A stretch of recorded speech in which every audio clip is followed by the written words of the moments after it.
บายดีพวกขน้อยคณะกองตุ้มมาจากโรงเรียนมัธยมต้นเกกอกดงเมืองจำพรโอมสาธุสาธุ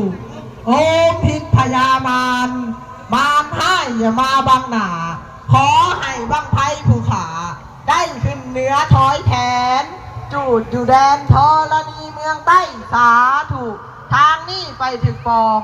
ลองนี่ไปถึงแล้วขอให้สิ่งศักดิ์สิทธิ์จงดลบันดาลมาคุ้มครองขอผ้าขอผล